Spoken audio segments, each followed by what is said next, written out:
Police line Palwal के प्रांगण में शहीद स्मारक स्थल पर स्मृति दिवस व झंडा दिवस मनाया गया। इस अवसर पर देश के लिए शहीद हुए पुलिस व अर्धसैनिक बल के जवानों को जिला पुलिस पलवल की तरफ से श्रद्धा सुमन अर्पित कर उन्हें श्रद्धांजलि अर्पित की गई। इसके पश्चात पुलिस अधिकारियों व कर्मचारियों द्वारा एक दूसरे की शर्ट पर पुलिस ध्वज लगाकर पुलिस झंडा दिवस मनाया गया।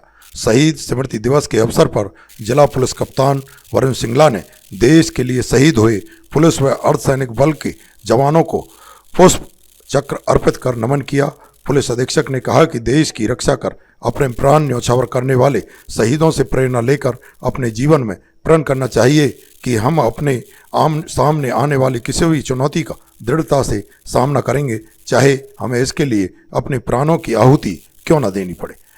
पुलिस अधीक्षक वरुण सिंगला ने कहा कि सन 1959 से चीन से सटी भारतीय सीमा की रक्षा में बलिदान देने वाले 10 पुलिसकर्मियों की याद में यह खास दिन मनाना शुरू किया है। यह भी कहा कि देश की सीमा की रक्षा में लगे सैन्य बलों के बलिदान की आपने कई कहानियां सुनी होंगी, लेकिन हमारे पुलिसकर्मियों के शौर्य व बलिदान का इतिहास भी किसी से कम नहीं है। कुछ ऐसा ही साल 1959 में हुआ था, जब पुलिसकर्मी पीठ दिखाने की बजाय चीनी सैनिकों की गोलियां सीने पर खाकर शहीद हो गई।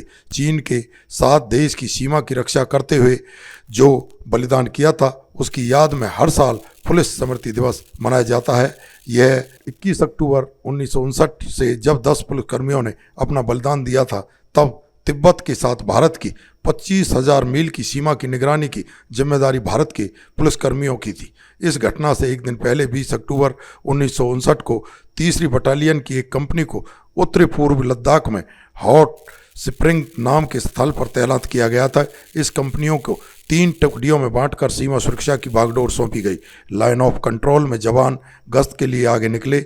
आगे गई 2 टुकड़ियों के सदस्य उस समय दोपहर तक लौट आए, लेकिन तीसरी टुकड़ी के सदस्य नहीं लौटे। उसी टुकड़ी के 2 पुलिस कांस्टेबल और पोर्टर शामिल थे। अगले दिन सभी जवानों को इकट्ठा किया गया और गुमशुदा लोग जवानों की तलाश के लिए एक टुकड़ी का गठन किया गया। सीधी टक्कर टीएचसी बाबूराम को मार दी, जिससे मौके पर ही टीएचसी बाबूराम वीर गति को प्राप्त हो गए। सिपाही उमर मोहम्मद दिनांक 29/10/2000 को सिपाही के पद पर पुलिस विभाग में भर्ती हुए थे। दिनांक 9 फरवरी 2008 को जिला गुरुग्राम में तैनाती के दौरान जिला भरतपुर राजस्थान में कुख्यात अपराधियों की धरपकड़ करते हुए पुलिस पार्टी व कुख्यात अपराधियों के बीच मुकाबला और दोनों तरफ से गोलीबारी हुई। इस घटना में सिपाही उमर मोहम्मद को गोली लगने से वीर गति को प्राप्त हो गई। इन दोनों शहीद पुलिस कर्मचारियों को उनके बलिदान व अदम्य साहस के लिए हमारे देश के राष्ट्रपति द्वारा राष्ट्रपति पुलिस पदक से सम्मानित किया गया है, जो हमारे देश के हर प्राणी को टीएचसी बाबूराम और सिपाही उमर मोहम्मद की शहादत पर गर्व है तथा पुलिस विभाग इन पुलिस कर्मचारियों के बलिदान के लिए सदा आभारी रहेगा। इसके साथ साथ हम सभी ईश्वर से प्रार्थना करते हैं कि ईश्वर इन शहीद पुलिस कर्मचारियों की आत्मा को शांति दे और उनके परिवार को सदमे से लड़ने की शक्ति प्रदान करें। बहुत बहुत धन्यवाद।